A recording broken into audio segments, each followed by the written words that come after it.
Herzlich willkommen. Tobias wieder hier aus dem wunderschönen Nordpark in Erfurt, unser kleiner Skatepark. 9 Uhr morgens und minus 3 Grad.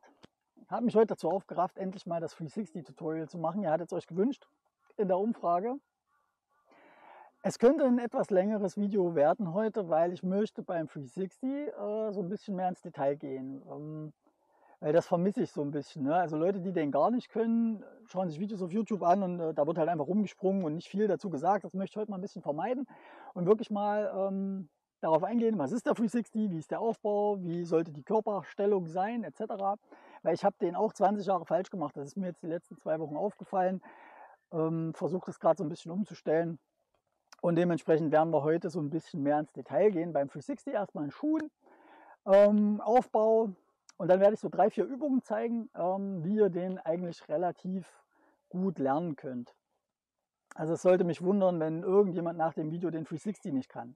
Also das sollte eigentlich klappen. Okay, ich nehme euch wieder hier rüber mit ins Flat. Wir machen erstmal alles nur im Flat. Eventuell gehe ich nachher noch aufs Rampenspringen ein, schauen wir mal. Ne? Aber wir machen erstmal im Flat mit Schuhen, später auf Skates und bauen das wieder so Stück für Stück auf. Ihr kennt das schon. Dementsprechend sehen wir uns gleich drüben. Okay, 360. Nochmal kurz erklären. Ne? 360 ganz klar. Eine Drehung um uns selbst, also einmal 360 Grad um uns selbst. 360 ist ziemlich Basis für einen Haufen geile Tricks. Ne? Also kann man in den Grind reinspringen, aus dem Grind rausspringen. Man kann den Fakie springen, man kann in beide Richtungen springen, also Switch. Verschiedene Arten zu grabben und eben verschiedene Spin-Techniken an sich, auf die gehe ich jetzt mal ein. Und zwar gibt es den Late Spin, das werden wir uns heute anschauen, weil das ist so für mich das Leichteste. Late Spin bedeutet, wir drehen unseren Körper vor, also eine halbe Drehung, wenn ihr es schafft, in der Hüftrotation eine halbe Drehung vordrehen und der Rest kommt dann nach. Das ist Late Spin. Dann gibt es den Early Spin, das ist in meinen Augen eigentlich der schwerste. Das heißt, wir drehen uns in eine Konterrotation. Ich kann den selber nicht, deswegen kann ich es nur erklären. Wir drehen uns in eine Konterrotation und die Füße springen zuerst und der Körper kommt nach. Na gut, vielleicht war es ein Early Spin. Und dann gibt es eben noch den Standard Spin. Das machen die meisten. Die versuchen immer ihren kompletten Körper auf einmal zu drehen. Und das ist, ich sag mal, mittelschwer. Ne? Also ihr fangt an und dreht und hebt mit den Füßen ab, wenn ihr die Rotation noch gar nicht richtig vorgedreht habt. Also sprich so. Ne, der ganze Körper dreht sich. Standard Spin. Also, haben wir gesagt, Late, Early, Standard Spin. Das sind die 3 verschiedenen Arten, wie man einen Trick drehen kann. Wir machen heute Late Spin, das heißt, wir drehen uns vor und der Unterkörper zieht nach. Stellt euch euer Hüftgelenk immer wie so ein Kugellager vor. Deswegen, das könnt ihr zu Hause eigentlich ganz gut üben. Immer schön hier diese Rotationsübungen machen, weil das ist genau das in Kombination mit dem, was wir beim 360 tun. Okay, also das waren jetzt so die Möglichkeiten und was eigentlich der 360 ist. Was ich jetzt noch ganz wichtig finde, ist, weil das habe ich jetzt auch lange Zeit falsch gemacht, ist die Grundposition. Also bevor wir jetzt anfangen gleich mit den Übungen, möchte ich erstmal kurz auf die Fußstellung eingehen. Fußstellung, ganz wichtig. Bevor ihr mit dem 360 Training anfangt, überlegt ihr euch, in welche Seite drehe ich mich überhaupt. Bei den meisten ist es jetzt so, die fahren beim Rückwärtsfahren, also die fahren rückwärts und schauen über eine Schulter drüber. Bei mir ist es die rechte Schulter. Und drehen sich aber beim Vorwärtsfahren im 360 in die andere Richtung, sprich nach links. Oder umgedreht. Rückwärtsfahren über die linke Schulter gucken, vorwärtsfahren über die rechte Schulter springen. Einige machen auch beides über eine Schulter. Die haben es dann ein bisschen schwerer an der Rampe. Ne? Da sage ich jetzt aber nicht allzu viel dazu, weil ihr könnt ja auch umlernen, beziehungsweise der Grundtipp, den ich für die Fußstellung gebe, der gilt auch für euch. Also, ich habe jetzt festgestellt, ich schaue beim Rückwärtsfahren über rechts, drehe mich aber lieber über die linke Schulter. Jetzt möchte ich ein 360 lernen. Wie stelle ich meine Füße? Ich stelle meine Füße so, dass ich meine Hüfte schon in die Rotationsrichtung, in die ich will, eindrehe. Sprich, in dem Fall muss ich das gegenüberliegende Bein, mein rechtes Bein, nach vorne tun. Im Flat. Ne? Wir reden nur vom Flat, wir reden jetzt nicht von Rampenfahren. Gehe ich vielleicht auch später noch drauf ein. Also wenn ich jetzt so stehe und drehe mich nach links, ist meine Hüfte nach da schon geöffnet. Das heißt, meine Hüfte hat weniger Weg. Einfacher. Ich bin jahrelang aber so gesprungen, weil das meine normale Rückwärtsfahrposition ist und habe mich nach da gedreht und musste dementsprechend meine Hüfte eine halbe Umdrehung weiter drehen. Sinnlos. Also stellt euch gleich so hin, dass eure Hüfte in die Rotation schon eingedreht ist. Also wenn ihr euch nach links dreht, steht euer rechtes Bein vorn. Dreht ihr euch nach rechts, steht euer linkes Bein vorn. Lernt das ruhig um, wenn ihr euch das jetzt falsch eingeprägt habt. Ne? Das mache ich auch gerade. Also sprich, ich drehe mich nach links, rechtes Bein steht vorn. Zack. Einfache Nummer. Fühlt sich eigentlich an wie ein 180. Ne? Okay, das war's zu den Variationen und zur Fußstellung, die wir jetzt auch weiter benutzen werden bei den Übungen.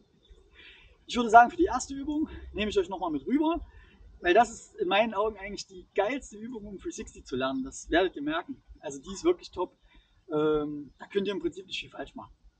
Wir sehen uns gleich drüben. Bis gleich. Okay. Erste Übung zum Lernen des 360s.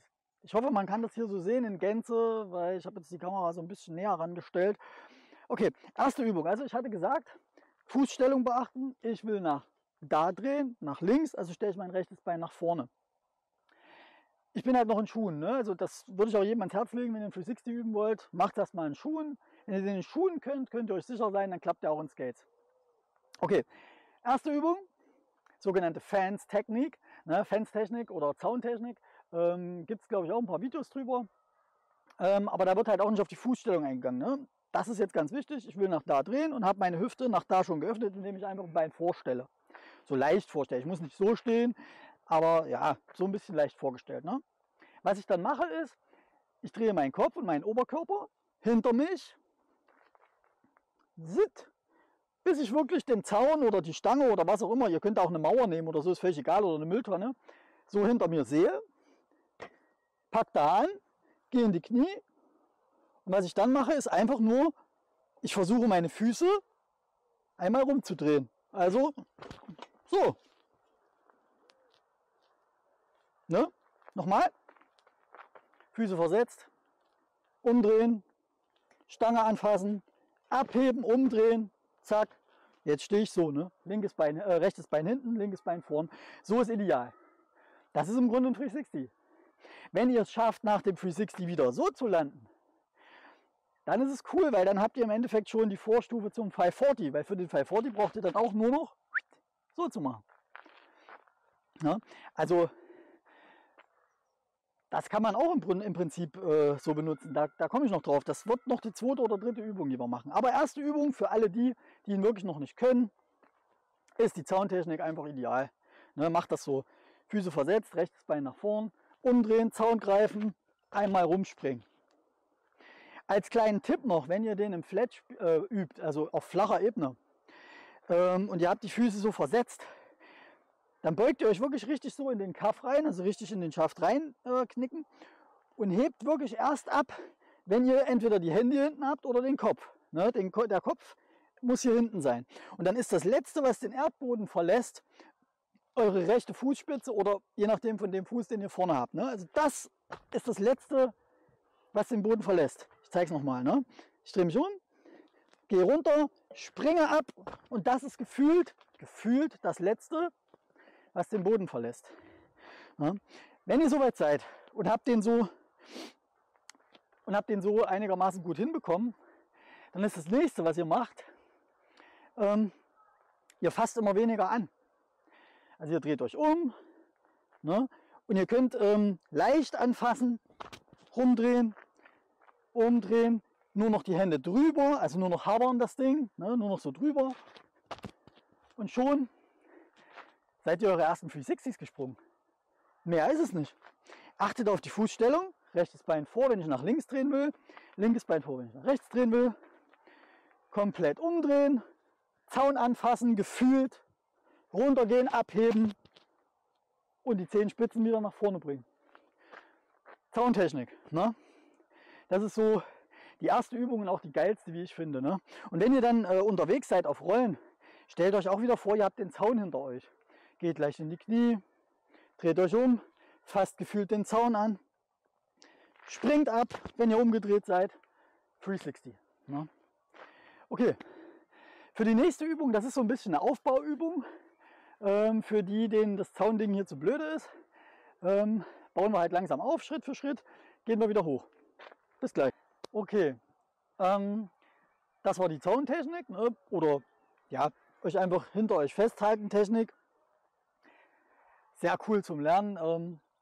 Zweite Übung, die ihr machen könnt, wenn ihr das nicht hinbekommt, wäre wirklich dieser langsame Aufbau vom 360. Und dazu muss ich mal kurz noch auf die 180s eingehen, also auf die halben Drehungen. Da gibt es nämlich auch zwei verschiedene in jede Richtung, also theoretisch 4 verschiedene. Ne? Wenn ihr das mit dem Öffnen so macht, also mit dem, ich drehe mich nach links und rechtes Bein steht vorne, dann habt ihr einmal den Transfer 180, zeige ich kurz. Ganz einfach, weil der Oberkörper stehen bleibt. Ihr dreht im Prinzip nur die Füße. Ne? Also ihr guckt nach da, Arme von mir aus nach vorne und dreht die Füße. Das ist ein Transfer 180. Ein eigentlicher richtiger 180 ist, ihr dreht euch ganz mit Oberkörper und das rechte Bein steht da hinten wieder vorne. Ne, weil jetzt haben wir ja rechtes Bein hinten.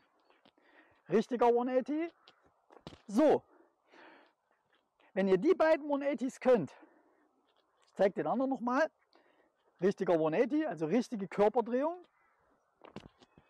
So. Transfer 180. So. Wenn ihr die beiden 180s könnt, dann ist der 360 eine Kombination aus beidem.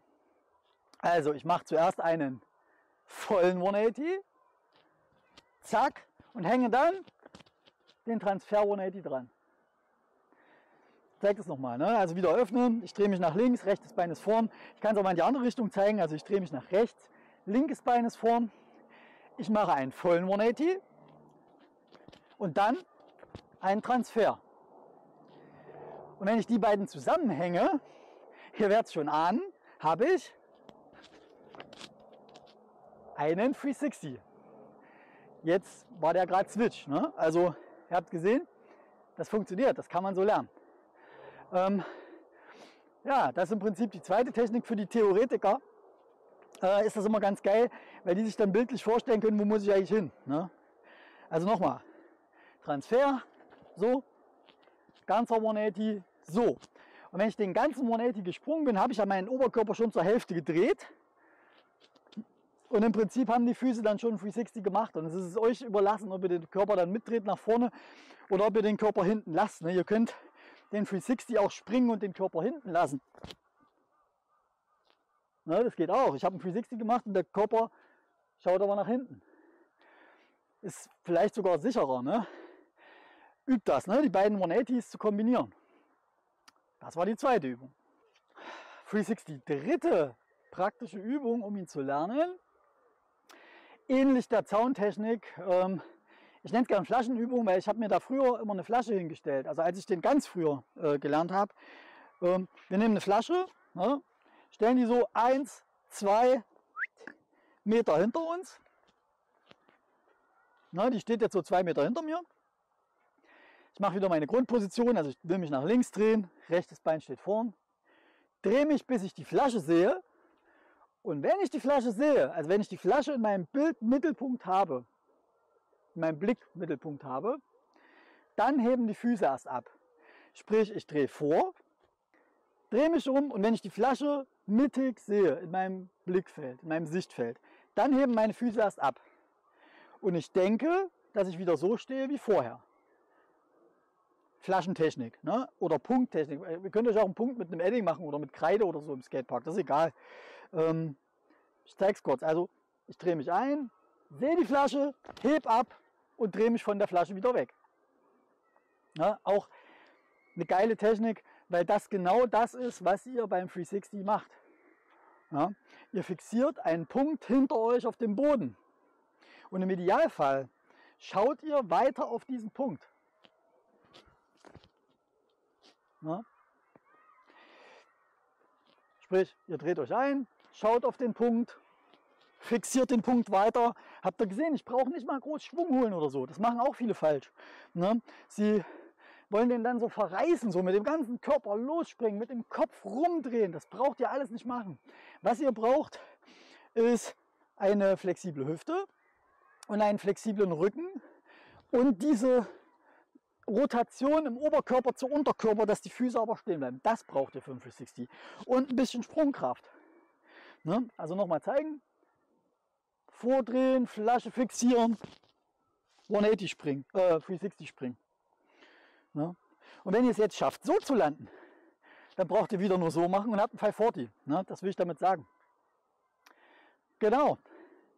Was ich noch sagen wollte, wenn ihr im Flat springt, ne, das habe ich ja, glaube ich, schon mal erwähnt, wenn ihr im Flat springt, dann ist das Letzte, was den Boden berührt, eure Zehenspitzen, beziehungsweise die Zehenspitze von dem Fuß, der vorne steht. Wenn ihr Rampen fahrt, ist das was anderes. Beim Rampenfahren findet die Fußstellung nicht so statt, weil ihr fahrt ja eigentlich immer geschlossen hoch. Ne, ihr fahrt, wie gesagt, ihr wollt eigentlich einen Schlusssprung machen auf der Rampe, weil die Rampe trägt euch raus. Ihr braucht keine Sprungkraft mehr aufwenden.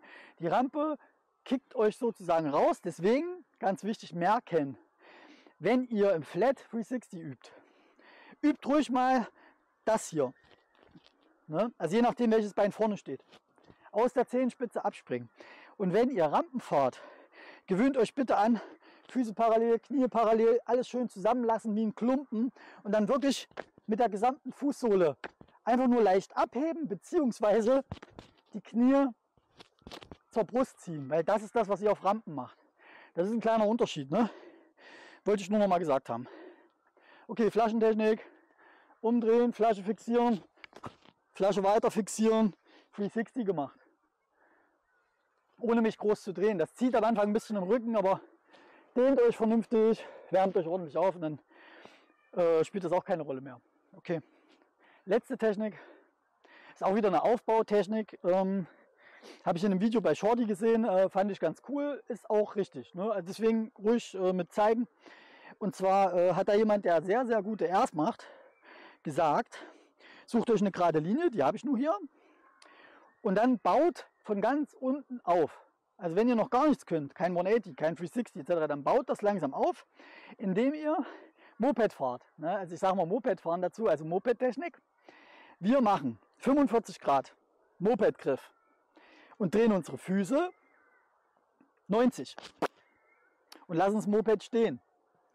So gewöhnt sich nämlich der Körper bzw. die Hüfte und euer Oberkörper an diese Rotation oben. Wenn wir das geschafft haben, geht es weiter. Moped 90 und ihr ahnt schon, 180. Na, und dann geht es immer so weiter. Dann macht ihr ein bisschen was über 90 und springt 270er, ne? 270. Und genau das gleiche gilt natürlich dann auch für den 360. Moped wieder nehmen, 90, wie viel sind es? Keine Ahnung, aber hier 180. Ne? Das ist auch wieder, ihr merkt es, die Parallele zur Zauntechnik. Ne? Also wieder Moped nehmen, 180, rumspringen. Ja, Moped-Technik. So. Aber ich kann nur wirklich empfehlen, wenn ihr noch keinen 360 könnt, macht es mit der Zauntechnik und achtet darauf, dass das richtige Bein vorne steht. Das ist für manche ist das eine Umgewöhnung, weil man natürlich eigentlich so rückwärts fährt und dann auch denkt, dass man vorwärts so abspringt. Ist aber nicht so. Fußstellung beachten. Wird euch den 360 extrem erleichtern. Okay. Das war's erstmal zum Schuhtraining. Also, ich habe mir jetzt mal ohne euch die Skates angezogen. Ich hoffe, ihr seid nicht böse. Ja, also 360 haben wir jetzt geübt, in Schuhen, im Flat. Hat wunderbar geklappt, wir haben uns relativ sicher gefühlt. Jetzt stehen wir aber auf Rollen. Ne? Das ist, da ist man dann erstmal wieder, das rollt ja weg. Deswegen bitte, Handschützer, Knieschützer habe ich auch drunter, Helm aufsetzen, Ellenbogenschützer, wenn ihr unsicher seid. Wirklich schützt euch, ne? Gilt für alle lebenslang. Genau, was wir jetzt machen, ist natürlich auch auf Rollen wieder im Stand den 360 zu springen. Ne? Also wir machen genau das gleiche wie in Schuhen, geben nur ein bisschen mehr Kraft in die Beine, dass wir nicht wegrollen. Also wieder rechtes Bein nach vorn, eindrehen, nach hinten gucken, zack. Und ihr habt jetzt wahrscheinlich auch gesehen, mein Körper hat sich schön vorgedreht und durch die Trägheit der Schuhe, weil Skates wiegen nun mal 1,5, 2 Kilo, dauert es halt ein bisschen länger und man braucht ein bisschen mehr Kraft, um die Füße nachzuziehen. Und das sieht man in der Zeitlupe ganz schön. Ne? Mein Oberkörper dreht sich vor und die Füße drehen nach, also später. Late Spin, ne? Das haben wir heute gelernt, Late Spin. Genau. Also macht das ruhig 50, 60, 70 Mal hier, keine Ahnung, im Stand, wirklich. Erinnert euch immer an die Zaun- bzw. Flaschentechnik, wenn ihr das macht. Ne? Also wirklich wieder umdrehen und erst abheben, wenn ihr da hinten am Boden den Punkt fixiert habt. Ne? Also die Flaschentechnik, die benutze ich eigentlich, ja, das ist eigentlich meine Technik. Ne? Also die benutze ich. Also ich suche mir einen Punkt hinter mir auf Skates, fixiere den und heb erst dann vom Boden ab und mache halt dann eben 360. Also nochmal. Ne? Und immer schön dran denken, der war jetzt ein bisschen überdreht. Immer schön dran denken, im Flat, auch auf Skates, hebt ihr mit dem Bein, was vorn steht, mit dem C ab. Damit drückt ihr euch raus. Ne? Der C pusht euch raus. Der leitet auch die Rotation ein. Okay, wenn ihr das habt, geht es weiter. Dann nehme ich mal die Kamera mit. Also, seid auf Skates auch 100 Mal im Stand gesprungen. Traut euch langsam und geht so langsam in die Bewegung rein. Ne? Ich bin jetzt noch ein bisschen kalt, aber ich denke, das kriegen wir hin. Ne? Langsam anfahren, Bein nach vorne bringen, Punkt fixieren, rumdrehen. Ne? Ruhig schön in die Knie gehen, das habe ich eben nicht gemacht. Ruhig schön in die Knie gehen und drückt euch richtig raus. Ihr braucht für den 360 und auch 540 und alles, was danach kommt, braucht ihr einfach Beinmuskeln. Ne? Also die Beine springen nach oben und der Körper dreht sich oben. Ne? Also die Beine springen nach oben und der Körper dreht sich. Ne? Und die Beine folgen automatisch. Ihr braucht mit den Beinen keine Bewegung einleiten, höchstens beim Abspringen.